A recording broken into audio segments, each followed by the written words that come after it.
What I love about Anchor is that it's given me creative control of my own material. I was approached by a big company to do a podcast about the art world, and I didn't want to sign over all rights to them. Anchor has allowed me to make this podcast and to keep creative control as well as financial control in terms of advertising. Anchor gives you everything you need in one place for free. You can use it on your phone or your computer. There are tools that help you to upload your recordings that you've done separately or on the app. They'll distribute it for you as well, which again, I couldn't wrap my mind around distribution, and they have it all there for you in one place: Spotify, Apple Podcast, Google Podcast, and many more. You can easily make money from it as well. They help you advertise. As you can see right now, I'm getting my first ad out through Anchor. And all you have to do is download the app or go to anchor.fm to get started. Good luck with your podcast and getting your voice out there and owning your content. So here I am today with Reid Stowe, who's been traveling the world and has a solo exhibition up in Chelsea at Paul Calendrillo Yes. Gallery. Yes. So tell me a little bit about yourself, about the work, how you ended up here in this space. And I have some specific questions, but I'm happy for you to just start. Okay. Hi, I'm Reid Stowe. And she said I just traveled around the world, but really the truth is I recently completed the longest sea voyage in history, sailing 1,152 days without stopping or without resupply, in effect departing the touch of the earth far, far longer than any human. Now, the art that I've done throughout my whole lifetime has specifically been about empowering me so that I could go beyond where man has gone on the sea, step by step. It empowered me eventually to do the longest sea voyage in history, and my art in turn is empowered by that voyage. Sounds good. Yeah.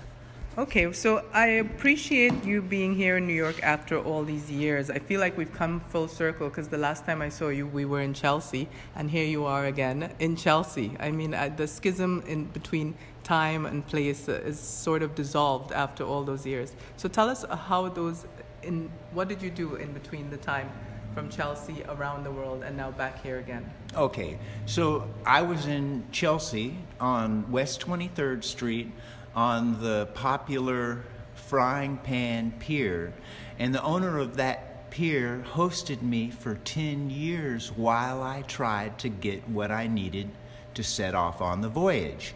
And I had been coming to New York since the early 80s, involved in the art scene. Coming from where? Well, my father was in the Air Force. We grew up traveling. By the time he retired, I was off sailing the world as a teenager, and I came back home to my family in North Carolina, where my dad and granddad had built a vacation house on the intercoastal waterway, right near the South Carolina border. Wow. So I grew up as a child going there every vacation and summer, and I learned about boats and boat building and the water from my dad, granddad, and uncles. So I've been doing it since I was a child. Wow. My dad built some little sailboats when I was a child, so I saw that. And I made surfboards in the garage through high school. And then as a teenager, I was surfing in Hawaii, jumped on a sailboat with another teenager back in 1971, and we sailed the South Pacific.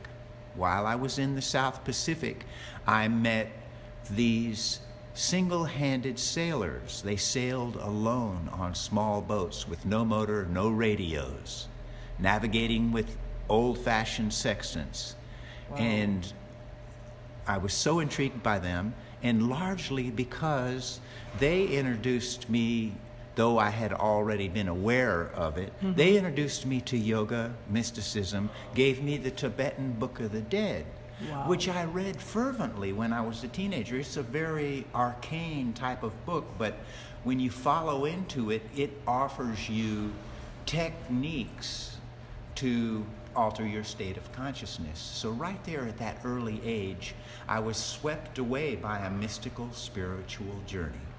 And those people taught me the sailing of, when you go to sea alone on a small boat, no motor, no radio, you tune into the ocean and you forget about the land and you focus on where you are at sea. And if you don't do that, you're going to die, because it's very skilled and very dangerous. So I got into that very early as a teenager, came back to the States, went to Granddad and said, "Granddad, I'm ready to build my own boat to sail around the world now." And he said, "Great, you can live at the family beach house. We'll help you out." And so I had a lot of support from my granddad and family for this. And I'll tell you more in detail about the incredible voyage that I took on the little catamaran named Tantra. But that was a very successful voyage and led to me having the concept of building the ultimate long-distance, heavy-weather sailboat that could go anywhere in the world and stay there for a long time, that because I built and it was low-tech, I could repair it on the go. So the concept for the longest sea voyage in history began in like 1973. Amazing. And so I did go on to build that big 70-foot schooner and started sailing it. And of course, it was very hard work and everything was breaking, and I was fixing everything. Built everything on the boat for that ultimate storm. And I want to say that even in my building of the first boat and the building of the schooner, I was very well aware of my shamanic abilities. And I had been reading this stuff to say, what is it? But I put it to practice on my boats and built magical boats, and I had magical things happen. So by the time I was building the schooner, I knew I was empowering it with a special ability to communicate with me, like you've heard boats do with their captains. So I built that magical boat, and I made art through the whole process. I had figureheads in the boatyard, on the boat. From the first moment I was building her, even before she was a boat, she had figureheads empowering her and blessing her and as a part of her life. So that's how the art tied in throughout the whole thing. By 1986, I was down in New Zealand, ready to go to Antarctica, because I couldn't find anyone in America, the Caribbean, all through the South Pacific who wanted to go to Antarctica with me. In '86, no one had heard of it. But I knew if I went to New Zealand, I would be able to find people that wanted to go, because New Zealand is close by for a jumping off point for many expeditions. Before I went to Antarctica, I was titling that the first arts and cultural expedition to the seventh continent, a place where only scientists under strict military transportation and guidance could go. So there weren't artists that ever went there that were free to follow the spirit of art, music and comedy, all of these things. But before I left, I said, what can I do next? And I don't really go for these people who say, I'm doing a challenge, I'm doing an endurance thing. I don't really go for that. What I saw was, how can the next thing that I do evolve me and my fellow man to a higher place? And that was when I had the concept that, look at my life. I love the sea. I never needed to stop. Everything went great at sea. I can keep going, and I can keep going far longer than any man has. So after the Antarctic voyage, I'm going to do the longest sea voyage in history. And I said, how long? The record was 310 days. And that record means that as sailors built up to that in the 60s, and I was young and watching that, you had to make your voyage without resupply and without stopping. That was the guidelines. And that's really how you should go to sea in any boat. Know that you can take care of yourself until you get to where you want to go and not be calling for help or anything like that. So I knew that if I was going to do the longest sea voyage in history, I would have to put everything on the boat that I needed and go out and, without help, accomplish my mission. So the record at that time was 310 days. And I said, well, how far should I go? Twice as long as that? And I said, I don't know, 3 times as long as that. And I really put the numbers in my head and started to do my math, but the numbers all started spinning like a slot machine. I had that vision of the slot machine spinning, and they stopped on 1 and 3 zeros. So I said, okay, 1,000 days. Well, I had a very successful Antarctic expedition, and then for the next 20 years, I tried to set off on the 1,000-day voyage. But of course, I was a, wild, independent sailor, and when I got back from the Antarctic voyage, I didn't have much money, but I came to New York and promoted my voyage. Started to get press because it was an interesting concept. People were interested, but to get all the things you need to support a boat and mount an expedition like that, it's costly. Yeah. And so the course of time went by, and it took me 20 years. During that time, I did some very incredible voyages. I might talk about that as we talk. But by 2007, 20 years later, I was ready to set off, and I set off on the 1,000-day voyage from New York City, sailed out of New York City, and never stopped or came near land or got help or resupply for 1,152 days until I came sailing back into the dock right over here on the west side. Wow. And I stepped up on the dock and I said, look at me. I'm powerful and I'm strong and I'm ready to keep going. I still have enough food on board to go for another year, and all my systems are go. I only came back because, well, my beautiful wife who started the voyage with me got pregnant along the way. Wow. And I had to drop her off in Perth, Australia. She flew back to New York City to her family, lived with her family, had my child. And I didn't see another human for 846 days. Wow. I never saw land for that time, over 2 years, until I sailed in and hit the dock. And there on the dock was the big crowd, and my lady and my 2-year-old son I'd never seen. Amazing! Oh my God! And I stepped up to finish the voyage. Oh my God! And so that sort of brings you up to the current state. Right. But okay, so after that, we had literary agents that wanted to handle me and so forth, and they presented the book to publishers, and we were on the phone, my literary agent, best-selling co-writer, and I with National Geographic, and I don't know why they took the phone call, because they said, oh no, we can't do Reid Stowe's story, we'll have a public backlash. Why? Because when I dropped my young partner off pregnant in Perth, even though it was our plan that if anything happened to her, I would keep going, because I'd worked on the project for 20 years. Hundreds of people had helped me, and I had a lot of money going to me to support me for the project. So I said to her, I'm going to keep going, but I'll drop you off on a boat if you have to get off, and I'll keep going. But when I dropped her off, I got a public backlash, and everyone hated me. Because they said what? And everyone hated me. I started getting death threats. Everyone said, you're the most terrible guy in the world to take a girl half your age to sea and get her pregnant and then drop her off halfway around the world. You can't be a world hero for that. We're going to destroy you and take you down. Well, that's what happened to me with the trolls and a lot of people.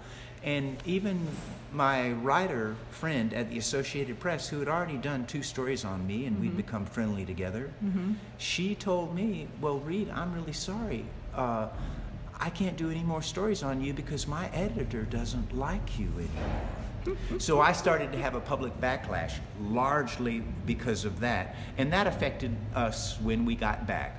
Well, we weren't able to get our book published in the initial rush of coming back for the voyage. And I needed to fix the boat up and rebuild it because it looked like it had been it belonged to the Flying Dutchman.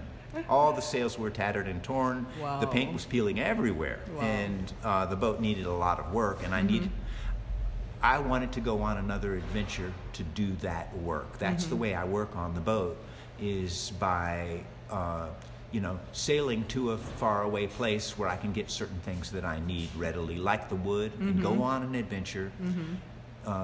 My partner is East Indian, so her family is from Guyana. They moved to Queens, and her parents went to college there, became accountants in the city, and but they were from Guyana. And we said, we want to go to Guyana because that's our next adventure where we will be able to get what we need. Right. So we sailed off for Guyana. We had a wonderful adventure there, but in the meantime, I'm always in touch with my family and friends, and Mom said, I'm going to I'm going to have a shoulder operation in the hospital. And so I communicated with her, okay, I hope all goes well.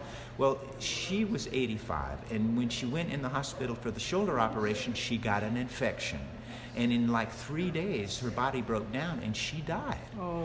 She was such a sweet, wonderful lady, but I figured by 85, you have to thank God that she's lived that long. Absolutely, absolutely.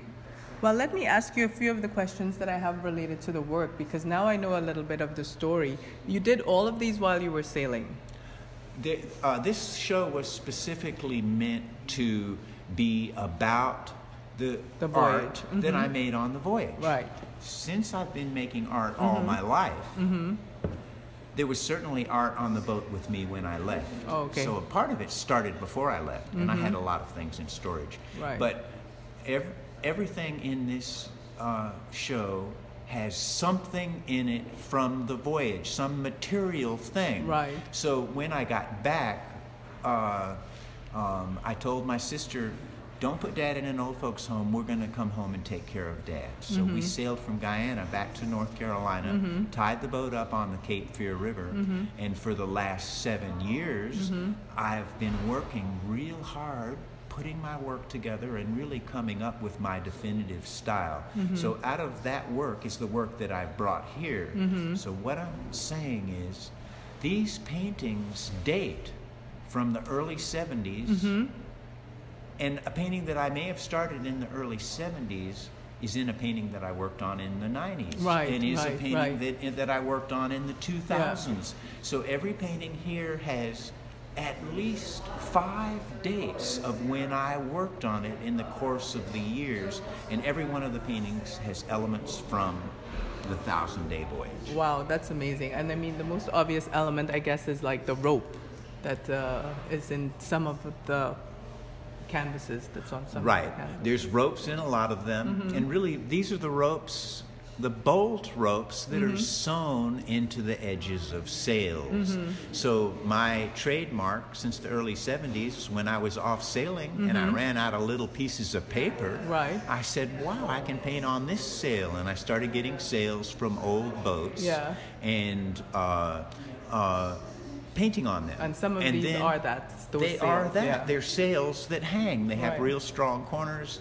In some cases, when I got the sails off of boats, they're 70 years old, all made by hand, stitching on natural canvas. Wow. Some of the paintings are done on Dacron sails, so that's where you see the ropes. And then in the course of time, I end up cutting up my sails, and a lot of those pieces have been incorporated into my smaller work on canvases. Right. And so tell us a little bit about the imagery in the work. Like some of these are masks, and they look like they can either be traditional masks or some sort of futuristic vision of an alien from another planet. Oh, it's really interesting that you said that, because, and that's a really good perception, because by what you're hearing from me, you know that I'm a savage man who works with his hands, and on my first boat, I spent a year on the Amazon River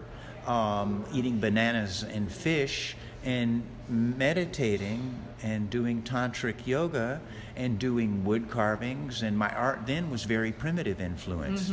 But by the late 80s, when I knew that I was going to depart the touch longer than any human ever had, and I knew my boat was a spaceship, and I started reading space psychology, I said, wait a minute, these guys are supposing things that I already know from my life experience as a sea captain on my spaceship with small multinational crews, men and women, like they're planning to do for the trip to Mars. So I realized that I could contribute to the human behavior that would lead to our evolution off of the Earth. So I started incorporating that in my paintings in every way, and very well into my lifestyle, so I could move my spirit from the most primitive man who knew how to catch a fish in the mud to a man who was speaking at space conferences, and how what I'm doing can contribute to human behavior going into space. In 1990, I published an article titled "Seafarers of Today Provide a Role Model for Spacefarers of Tomorrow." Wow. And I started speaking at space conferences. So what you said was very true. There's a very primitive element in my work, and there's a very futuristic element in my work. And so I like to believe that I'm a spirit beyond time, and I'm transcending time from the beginning into leading the way into the future. Right. And then there's the imagery of like a double helix or the DNA, or you see a lot of these spiraling forms throughout the work. A little bit, I guess, like, what would you say, lightning or thunderbolts, something like that. I don't know if you want to talk a little bit about that, the wave forms, you know, you see it in a lot of different works of yours. Okay. Well, what I hear you describing is a lot of things. So yes, I am using a lot of different forms and imagery in the work, and I'm mixing together a lot of styles. Definitely, since I've been an artist all my life, I've always taken to art history and reading art history, and by the time I was 12 years old, I was already painting abstracts and looking at Picasso paintings and painting things that when I showed them to people, they said, it's this or it's that. And I laughed, and I got a thrill out of people seeing all kinds of different things in what my paintings are. Right. So my structures and forms are not necessarily meant to be anything in particular, but to be able to set you up to see what you may possibly see. Right. But now that you mention it, you actually have some artist names in the show. Like there's the Basquiat of You. I guess it's a copy or something. That's imposed right. in one of them. Yeah. And then you mentioned Christo in this work here. So I don't know, what's the relationship with Basquiat or Christo for the audience? Okay, well, since you mentioned Basquiat, I was, and I did come to New York, and I got a loft on the corner of Broome and Mercer, right in the middle of the art scene, and started going to openings and meeting everyone. And so I made friends with a lot of artists that were in New York in the very early 80s. And Keith Haring, Richard Hamilton, Mark Kostabi, all those guys were going around, and Jean-Michel Basquiat. So in 85, when he came down to St. Bart's in the Caribbean, I was down there. I had a studio set up on the shore. I was painting. He came over, and we were looking at my work, and I had my setup there with all my paints all around, and he said, "Can I paint something?" And I said, "Yeah, sure." Well, I looked over and I grabbed a piece of primed plywood that was about 2.5 by 4 feet, and I just propped it up on the bench in front of him, and I said, "Go ahead." I stood next to him, and he started painting. He was looking at me, and he painted the head. And you know how his eyes are empty, there's nothing in them. Well, I was looking in the eyes of the picture he was painting, and it was like looking into a mirror at an angle, because I saw his eyes looking out at me. Wow. And the thing is, he saw my eyes looking out at him, and we had this incredible psychic communication. So when he basically finished the painting, he wrote my name above my head and signed it on the bottom, and he said, "Here, Reid, this is you, you can have it." So he gave me that painting back in 1985. I love that. And so the years went by, and I was becoming obsessed with doing the longest sea voyage in history. And I was still participating in the art scene, selling a little bit of work, but I wasn't financing my life in a strong enough way to move the longest sea voyage in history into position. And I had some issues and ran out of money and needed the money. So I sold the Basquiat painting in the early 90s. Right. And then I got my boat fixed up and I started to make more long sea voyages. And the whole thing with that, it was hard for me to part from it. But what I'm explaining is, for those 20 years of my life, from 87 to 207, was all about detaching myself from everything of the world so that I could turn myself to the void, eternal source that the sea offered me, so that when I went out there, there were no strings pulling me back to land. And I had crises, moments where any sane man would have stopped and gone back to land, especially if he would have kept his little money stash back there. That would have pulled me back. But because I'd given up everything and cut all ties, and it was a long process and it was multifaceted, I had nothing to do but turn inward and stay, inward and outward, turn and stay facing the source, being drawn to the infinite void of eternity on the sea. And all I can say is, being a mystical person himself, I'm sure Basquiat already knew that his painting could help you in the future to carry out that work of art that you had in mind. Well, that's interesting that you say that.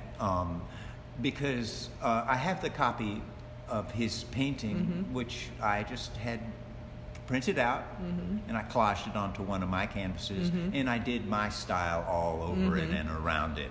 And that was because I wanted to show people, hey, look at this. One of the most important artists in America ever, the most expensive artist. Why did he paint a portrait of me, write my name on my head and give it to me, when he didn't do it for all the other famous artists that were around him? Why did he do it for me? That's a good question. And so when you think about that, I would say, the guy knew what I had. What I had wasn't clearly as visible back in 1985, but it should be now, because the result is my work I have here and who I am. I'm the man who departed the touch of the earth far longer than any human. That means that I have to be evolved on a lot of different levels to be able to pull that off. And so I would say, yes, he recognized it. And I'm an artist that's worth having a look at. I think what you started off with, the idea of mysticism and shamanism, I really appreciate art that addresses these things, because I think the problem with the art world right now is that a lot of the products that are being sold as art lack this mysticism or shamanism or this idea of something beyond the physical object. And that's why it's really strong, the presence in your exhibition. There's no other way for me to describe it but the presence, But I think you covered all the questions I had. So tell us how you actually made these. I know you said some of these things are coming from years of work coming together on different canvases at different times. But for example, this huge one, or that one which is not for sale over here. Tell us about this with your map on it. Tell us actually, about that one. Where we're sitting, how you're sitting, you've been looking at this one big painting. So I want to go ahead and start with that. This painting is about 10 by 16 feet. And it's an actual sail. It is the sail that goes in the middle of the schooner. This sail in the middle of the schooner is almost like a steadying sail. The sail in the back of the schooner is a great big mainsail, and you really need that sail to drive the boat. The sails in the front of the boat, there's two more. They balance the boat out. Well, this sail in the middle will end up being able to be kept up in the wind longer than those sails. And it turned out that this sail was actually up for over 6 months. Now, that's an incredible record for the story of the history of man and sails on the sea. That sail was up consecutively in the wind, driving the boat, me looking at it saying, go, for far longer than any sail was ever up consecutively. So in fact, that sail is imbued with the magic and power of that, and it has so much energy and life force in it that you can't miss it. And so that's why this painting is so important. It's the sail that was up longer than any sail in history. So and at least in recorded history. Well, we know that the story of man on the sea, it would have to be aliens or something unheard of that could have possibly stayed at sea, or Aquaman or something, because no one in the history of sailing can. We know the history of sailing. Columbus did 40 days, and that was a big breakthrough. People didn't have the ability to live at sea because of they couldn't store enough water, they couldn't store enough food that would keep them healthy, and that it wasn't just where man's psychology was, because that's a whole nother story as part of it.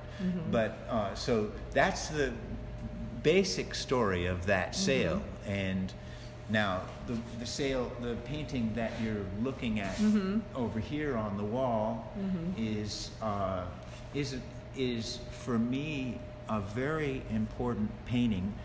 It's 8 by 8 feet, and when I knew I had the show here, and this was going to be my big coming out moment in New York City. I mean, even though I've been around, as I said, and I've been in shows and had shows and known a lot of artists, it was still piecemeal with my coming and going from the voyages. But now I've reached my maturity and I'm presenting the body of my work here.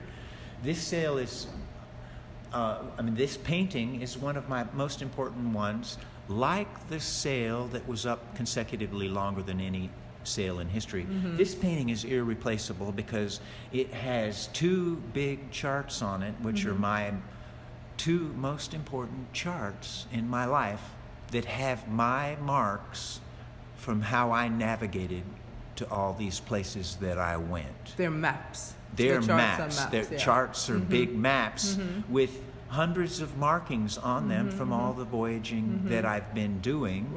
And when I knew I had the show, I said, here goes. I was thinking, well, these charts are going to go in a nautical museum because they're history making. But instead I said, I'm putting them on the painting. I'm going to make the greatest painting I can. This has to be my statement. This has to be my moment, my coming out in New York City now. So the first chart has a date on it, 1973, and it's a chart of the North Atlantic Ocean, everything above the equator. And so from North Carolina, where I built my first little boat, a catamaran that was 26 feet long, 1,400 pounds it weighed, and it turned out to be the smallest boat to cross the Atlantic Ocean 2 times. But I set off with no motor, no radio, no electricity, and no life raft. And that seems completely crazy now, but actually these sailors I met in the South Pacific back when I was a teenager were basically doing the same thing. Not quite on boats as small as this one, but they were basically doing it with that formula: no motor, no radio, no electricity, navigating with an old brass sextant. And none of them could afford life rafts. It didn't happen like that back in those days. So that chart from 1973, when I got ready to sail across the North Atlantic, I looked at that chart and I said, and over in Europe, I drew a picture of myself waving my hands in the air shouting out, "Hooray, I made it." Now, I did that before I left. Right. So I was already very well aware of how to program my life to positively reinforce what I wanted to do through the power of my art. Right, right. So when I did do that voyage, and I could speak for hours about that voyage alone because there were so many amazing things about it. But by doing that voyage and having it turn out successful, I was then totally in belief of the power of my art to enforce what I wanted to do, and that I could do anything. I got a little carried away on that. Right. But it was that sort of positive reinforcement that led me to say, when I was ready to go on the sea longer than anyone ever had, that all I had to do was keep doing what I've always done and just do a good job. Pay attention every moment and do what I have to do. I would just keep doing it longer than I did before. Because I never really cared where I went. That wasn't it. I wasn't an anthropologist.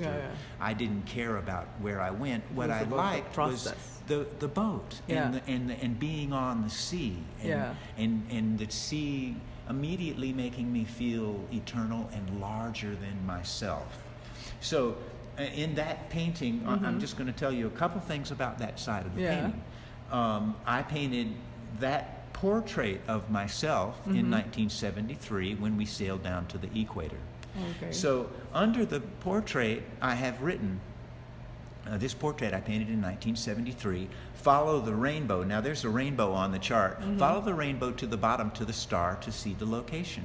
So when you go up close and you read that and you follow the rainbow down, you see the star on the equator, and that's the location that I painted that portrait in 1973. Wow. So I'm moving the viewer's eyes all around by many different techniques. I'm moving the viewer's eyes by color and shape and line and by directions written on the chart. You start here, follow this, and you wind up here. So it's kind of like a game. It's kind of like a game that you can follow. On the left-hand side is a painting of Hong Kong Harbor. You can see the water and the boats and the men standing on the junks. Okay. Well, my dad was in the Air Force. We were 2 years in the Philippines. And when I was 12 years old, we did a little vacation to Hong Kong. And while I was in Hong Kong, I made that painting of men on the sampans with their sails and the Hong Kong buildings behind them. Wow. So what I'm trying to say is, for some reason in my life, not only have I been an artist always, and my mom saved everything, so I have things dating back to the beginning. Wow.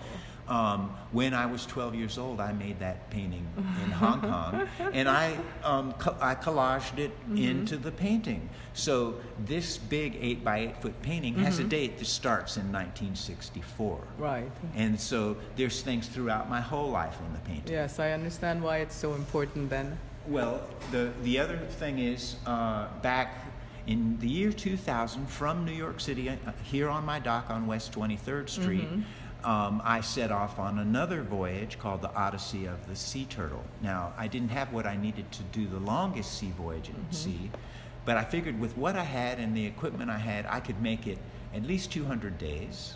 And I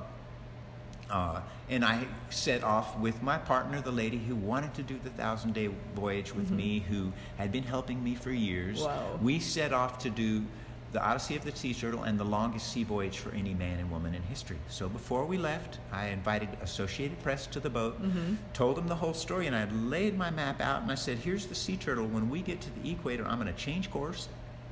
I'm going to draw the head. I'm going to change course and draw the shell. I'm going to change course and draw the flipper.